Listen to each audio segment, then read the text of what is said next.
আমি আবারও মা হতে যাচ্ছি এই বিষয়টা নিয়ে আমার হাজবেন্ড একটা ভিডিও আপলোড করছিল। তো আপলোড করার পরে অনেকে জিজ্ঞেস করতেছো তোমার কি বেবি হবে, তোমার কয় মাস চলতেছে। তো আমি এই ভিডিওর মধ্যে আমি বলবো সব। আর একটা কথা হচ্ছে, আমার কিন্তু গলা ভাঙ্গা, মানে প্রচুর পরিমাণ ঠান্ডা লাগছে, এই জন্য আমার কণ্ঠটা এরকম শোনা যায়, কেউ কিছু মনে করবেন না। তো সুফিয়ানকে নিয়ে আমি সবসময় মানে ও ছাদের উপরে আসি না, জানি যে ছাদে আসলে ওই প্রচুর দুষ্টামি করে, ওর কাপড় গুলা দিতে আসলাম ছাদে, দেখেন ওই কি করতেছে। তো আমাদের এখানে কিন্তু একটা 12 মাস একটা পেয়ারা গাছ আছে, এখানে 12 মাসই পেয়ারা হয়।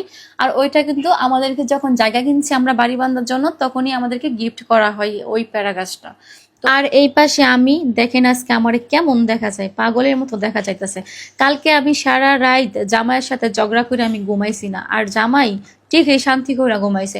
আমার কি জানি একটা অভ্যাস, মানে ঝগড়া করলে আমার চোখে ঘুম আসে না। আর হ্যাঁ, যে কথাটা বলতে চাচ্ছিলাম যে আমি কি সত্যি মা হতে যাচ্ছি, আসলে ওই রকম কিছুই না।